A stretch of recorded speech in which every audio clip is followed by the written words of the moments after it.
Oi, igreja! Hoje nós vamos falar sobre o que é o Setembro Amarelo. O Setembro Amarelo é um movimento, é uma mobilização criada pelo CVV, Centro de Valorização da Vida, em conjunto com o Conselho Federal de Medicina e com a Associação Brasileira de Psiquiatria. Você já deve ter visto em diversos lugares, em monumentos, times de futebol, personalidades, usarem uma faixinha amarela em alusão a esse movimento. Mas o que é que faz com que seja necessário um movimento, uma mobilização que dure um mês inteiro para falar sobre suicídio? Duas coisas: as altas taxas de suicídio no Brasil e no mundo, mas principalmente no Brasil, e o fato do suicídio ser algo evitável. No Brasil, em 2016, 32 brasileiros morreram por dia por conta do suicídio. 75% dessas pessoas que morreram eram homens. O suicídio é a terceira maior causa de morte dos homens no nosso país por ano. Se nós pegarmos o Brasil como um todo, a taxa de suicídio é de 6 a cada 100 mil habitantes. Isto é, a cada 100 mil pessoas, 6 vão cometer suicídio. Só que há grupos mais vulneráveis no nosso país. Os índios, por exemplo, a cada 100 mil habitantes, 15 cometeriam suicídio. Se for homem, o número cresce mais, 23 cometeriam suicídio. Agora vamos olhar para outro grupo.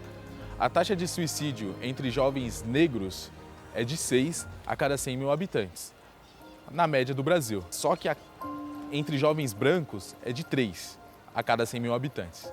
Se olharmos para os adolescentes, o número ele fica um pouquinho mais estarrecedor. 15% dos adolescentes já pensaram em cometer suicídio. 6% já efetivamente tentaram cometer suicídio. Se nós falarmos de adolescentes homossexuais, a taxa dos que tentaram cometer suicídio cresce para 40%. Uma coisa que é importante a gente dizer é que todos esses dados eles são subnotificados. Muitas ocorrências de suicídio ou tentativas de suicídio, eles não chegam efetivamente como suicídio aonde é que ele for registrado, principalmente por conta das suas causas. Quando é intoxicação é muito difícil saber se foi realmente suicídio ou não. Então, quer dizer que esses números eles podem ser muito maiores. Agora, igreja, me escuta aqui rapidinho. Todos esses dados que foram falados, eles servem para que nós possamos analisar os que estão mais vulneráveis ao suicídio e os que não estão mais vulneráveis ao suicídio. Ou então os que têm mais condições ou menos condições de se proteger do suicídio. Um estudo da Universidade Federal de São Paulo analisou 15 mil ocorrências de suicídio e detectou que 90% deles, mais de 90% deles, eram possíveis de serem evitados. Isso porque os suicídios estavam ligados a um sofrimento psíquico que poderia ser tratado, como por exemplo, depressão, transtorno de personalidade ou então outros sofrimentos que podem ser tratados. E por ser evitável, nós precisamos começar a falar sobre ele e falar sobre ele como caso de saúde pública.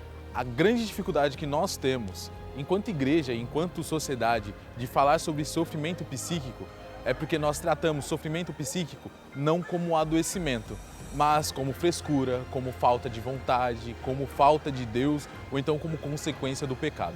Não, gente, não é. É adoecimento. E como toda outra forma de adoecimento físico, nós precisamos falar sobre ele para que nós possamos tratar. Não precisa ter vergonha, não precisa ter receio, não precisa ter medo de falar sobre suicídio. Você não vai estar dando ideias para uma pessoa, você vai estar se preocupando com ela. Se você já pensou alguma vez sobre suicídio, não tenha medo, não tenha vergonha, não é frescura, é algo tratável. E para isso você precisa falar sobre isso. O suicídio é um ato de comunicação. É como se a pessoa tentasse se livrar da dor, de um sofrimento, que de tão grande parece insuportável. Só que você pode tornar a dor suportável. Se importe.